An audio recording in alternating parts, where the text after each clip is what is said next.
welcome back to my channel. If you haven't already known by the title of today's video, I will be talking about the misconceptions of studying in Ukraine.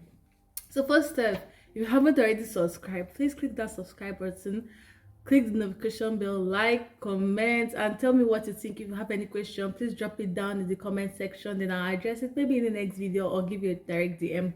Thank you and stay blessed. um so let's get into the first content.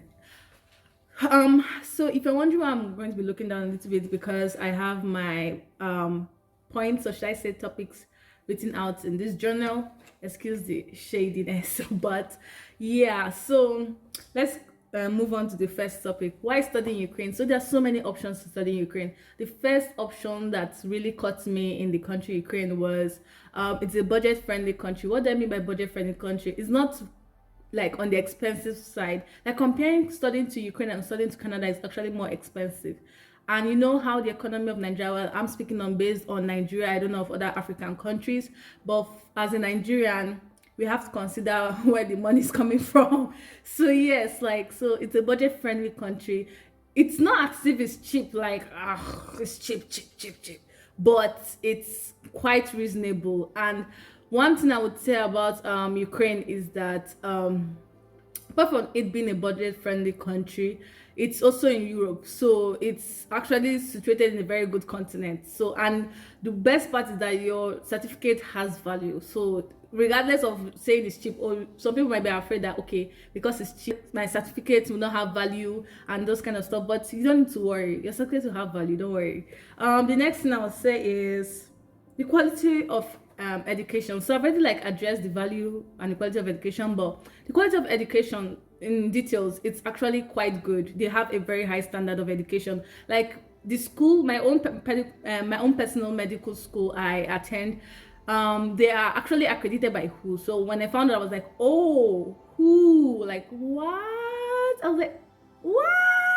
So yeah, they have a very high standard of learning, and most of their universities are accredited by very high and esteemed organizations. Like I said, who? For my own medical school. So if you don't know, my medical school is Bogomolets National Medical University. I think it's a private school. I don't really know, but I know it's Bogomolets National Medical University. So if you haven't checked the ranking, go and check the ranking. So it's a very good school. The next thing I'll say is, if you finally decided to study in Ukraine, which state should I study in? So personally, I would say you should study in Kiev. It's not that other states are bad, to be honest. It's just that's my own personal choice and my own personal opinion, because I believe Kiev is the capital and everything in the capital is like on point. Security is on point. I'm not saying other states are not secure. Like, capital is always the most secure place in any country, to be honest. Like, even though it's the most peaceful country, capital is the most secure place, because that's where like the whole thing is the capital, so it's meant to be the most secure. So apart from security, I would say lifestyle, liveliness. Like, Kiev is a very lively place, and it's so ethnic diversity. It has so many ethnic diversity, like people from different countries like Turkey, Arab, Indians, Nigerians, Ghanaian, Cameroon, Botswana. It's like I met so many people here, and I'm like, oh wow, that's so great. You like meet different type of people in Kiev, and the best part of Kiev is that jobs availability in Kiev. So we have always heard these rumors about Ukraine not having enough jobs, like international students can't work in Ukraine, but Ukraine now is finally opening up to the idea of international students coming and foreigners and all that stuff. So there are actual jobs in Ukraine. For example, I can list a few jobs that are available in Ukraine. Like this one I'll say that is really popping, that is really trending now, is logistics. So logistics jobs is actually popping in Ukraine. Like the list, like to be honest, logistics jobs popping in Ukraine. Like they have a very good pay. Like, I know a friend that is working in logistics. I'm trying to apply it now, so, but let's not move to that. I know a friend that is working in logistics. Like, he was telling me that they pay like $800 to $700 a month, depending on the company you work for. So that's like actually good. So if you work for 10 months, you're getting $8,000 if you can save it though. Yes, if you can save it though, you're getting $8,000. So that's actually good. The next job I'll say is call center, but call center isn't that reliable, because most people complain that your pay isn't guaranteed and it's kind of illegal. So I don't really know, just people that is talking. Well, according to what some people say, if your conscience can carry it, carry it. So the next job I would say is delivery kind of job, like bolt food, Uber delivery, Uber taxi, bolt taxi, you know, that kind of stuff, like just delivery and taxi kind of job. Well, taxi, they employ international or foreign students, but only in the condition if you know Russia, or you partially in the, like, if it's a line, beginner, middle, expert. At least if you're in the middle, you can actually get the job in any of these taxi or delivery companies. But if you don't even know Russian, don't go there. But yeah, and you can also work in salons, like barbering salon, female salons. They are also employ. But if it's like local salons, I don't think they'll take you. It depends on if the person is a foreigner that owns the salon, so they'll take you. Yeah. So those are the jobs I currently know that are available in Kiev. Maybe there are other jobs just left for you to do your background work. Oh, and teaching jobs are there because Ukraine has made a policy. That's what my friend told me. Ukraine have made a policy that's compulsory for all schools to teach English, that they want to drop Russian as a common language and let it be Ukrainian and English, because they want to be more universal and don't want to be restricted. Like, they want to communicate with the world more, because, you know, almost like the world communicates in English, so they want to be part of the, they don't isolate themselves again. So that's the main thing. The next issue I'll be addressing is accommodation.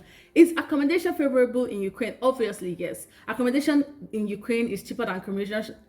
Like, Ukraine is the cheapest country in the whole of Europe. Like, one of the cheapest. I'm not saying it's the cheapest, but one of the cheapest in the whole of Europe. And accommodation in Ukraine is very cheap. Like, in accommodation for Ukraine, you can pay $200 a month to $500. So again, depending on the quality or lifestyle you're looking for. And on that thing I'll say about studying in Kiev, like I forgot to mention, so people like, oh, Kiev is more expensive. To be honest, even though you go to Odessa, even though you go to Ternopil, even though you go to Lviv, is I think that's what they call it, it can be expensive too. It depends on your lifestyle. If you're looking for moderate, you will find moderate in Kiev. Kiev fit every kind of person. If you're looking for, okay, I am managing, yes, Kiev will give you managing. If you're looking for expensive, bougie, Kiev will give you bougie, expensive. So again, depending on your lifestyle, if you don't have big eye, why run to like, why form, like, remember, like, why what am I trying to say? So what I'm trying to say is that just know where you are, know your level, know where you come from, know your background, know what you can afford and what you can't. Think about the future, don't think about now. So that's just the truth. Yes, that's the little thing I want to chip in. So on that thing I'll say is, on that question, on that common misconception is, Ukraine doesn't offer other courses apart from medicine and engineering. That's a big lie. Ukraine offer other courses like economics, administrative, music, dance, you know, fashion, all that kind of stuff. Ukraine offer other courses, because how would you say they don't offer other courses? They have citizens too. Their citizens might want to study other things. So yeah, they offer other courses, just that you can say that they're limited to like some complex courses, like bam courses that you can only find in America and let's say Canada or stuff like that. But you just need to check. I would advise you to check on the website. You will definitely find what you're looking for. Quality of education, I've already said that. Do Ukraine teach only in English? No, Ukraine doesn't teach only in English. Ukraine teach in 3 different mediums: Russian, Ukrainian, and English. Like I said, like I will make mention now. If you learn in English, it's actually more expensive than learning in Russian or Ukrainian. So learning English is more expensive than learning in a language, in the local language. But I would advise you, just go for English, because you don't want to stress yourself. Why stress yourself? Aha! Oh my God, there are people that want to say, okay, they're saving money and they don't, like, they get eventually expelled because they don't understand what the teacher is saying. Why stress yourself? Just go and learn the English. A couple of bucks won't kill you. Learn it in English. A couple of bucks won't kill you. It won't kill you. Just learn your medicine or your engineering or whatever course you want to learn, and get out. If you want to leave the country, get out of the school, you know, get out. Do Ukraine speak only English in the country? No, Ukraine is not an English speaking country. It's a, let me say, Ukraine and Russian speaking country. Ukraine is a language speaking country, because, you know, if you have checked your background history of Ukraine, they were one part of USSR. That was like some portion, some countries in Europe were one country, USSR, like Russian, Ukrainian, Slovakia, Romania, Poland. I don't know if I'm getting it right, but I know they were part of one USSR. And Russia was the dominating language there. So like almost all these countries can speak Russian, just that they have their own local language, and so they divided. So Ukraine, generally, almost everywhere in Ukraine speak Russian, but they have Ukrainian language too. Some are the same, but it's a little bit different, a little bit, So as a foreigner, you won't see anybody that speaks English apart from the young generation like me, like you that is watching. So yeah, and the old people, they aren't open to the idea of learning English. Like, no, I'm not saying all, but like most of them, they mostly speak the language. But if you come to Kiev, you meet different people that speak English in Kiev. Kiev is actually, like I said, a ethnic diversity state. Like, even their citizens communicate in English and they're quite fluent in it. But other states, Ternopil. Oh no, no, no, no, no. I can't say. I'm not saying like Ternopil is like the worst, but they're other deep state. Like they're so I'll just advise you again, come to Kiev. So if you have problem, let's say you're lost on the way, you can just meet a stranger, they will help guide you, because they can actually communicate a little bit in English. So on that reason why you should just study in Kiev. But if you aren't able to study in Kiev and your choice is studying in another state, no problem. It's totally all right. The next one I would say is, how long is language course? Okay, some people do ask me on Instagram DMs like, how is language course, like what do I do to do language course, or is it compulsory and all that kind of stuff. So I'm here to address it. Language course, depending on your school, it's not compulsory, and and your school, like for example my school, I came late into the academic year. Like they already started second semester, and they're like already reaching the middle, about to just finish the exam, and I'm like, oh no, the whole process in Nigeria killed it. Well, sure, it's not as if the embassy was slow. It's just my indecisiveness on which country I have to go to. But I decided to begin to come to Ukraine, and I've obviously joined the academic year. So that's a long story for another day, but let's just move to the next one. So I came late in the short end, and they were like, okay, no, this class have already gone far. We don't want you to, how nice of them. We don't want you to like be your GP to drop and all that kind of stuff. So why not just do language course while you wait for the next academic year, which is in September actually. So I'm entering September. Like, oh yeah, sure, no problem. So I'm currently in the language course because I haven't really entered my full medicine till September. So yeah. So, and some schools will actually tell you have to do 1 year language course before you can enter your main medicine. But some schools, like my school, tell you, okay, if you come during the academic year, during the right time, you enter directly into medicine. So that's just it, to be honest. Transportation, cost of living, no. Like I've already said, some part of cost of living, like accommodation, transportation and food here in Ukraine is very cheap. If you're following bus or tram to wherever you're going to, it's like 6 to 8 hryvnia. Some buses charge 6. Like there's a particular bus that charge 6, but those buses are not quite popular. They're only like in local routes. Like they're only limited to distance. While there's some buses that actually go quite a far distance, but they charge 8 hryvnia. So excuse me. So transportation in Kiev is charged 6 to 8 hryvnia, but the 6 is not that popular. Let me just say 8 hryvnia. 8 hryvnia. So transportation here is very cheap. If you don't know what's hryvnia is Ukrainian currency. I can't put the dollar equivalent on the screen. So yeah, transportation is so cheap. Even food is very cheap. I'm telling you, I can guarantee you that you can take in like 200 to 300 hryvnia, buy what you want for the week, and still save some for next week. Like that's amazing. Like, what else are you looking for? Just that. Oh my god. Like I have to do a sit down video on my experience totally, what I learned so far, how Ukraine is going, and all that kind of stuff. So yeah, next question I would like to address now is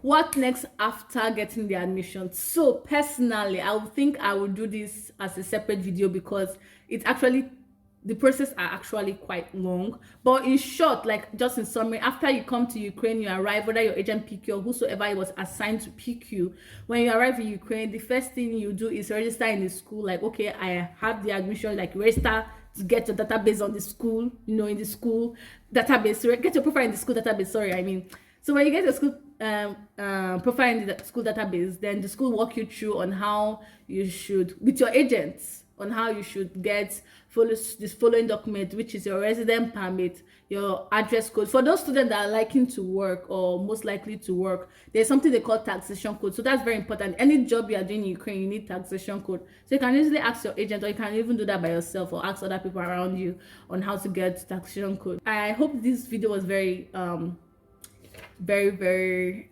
educating, and very educating for you, and I really hope that it helps you with your Ukraine admission or any other country, because this also applies to some countries like Belarus. And I cannot tell the process on how to go to Belarus, but I can tell you that when it comes to something like this, because Belarus is one of the most cheapest country in Europe. But I can tell you in Ukraine that Ukraine is very good, nice weather, nice everything. And we're currently in the summer, so I really hope you are inspired. Please don't forget to like, comment, and subscribe, and click that notification bell to get notified. See you soon. Bye.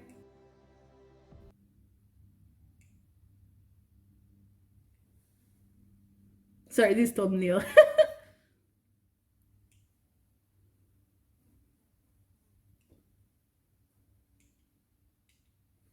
Okay, I'll just tap on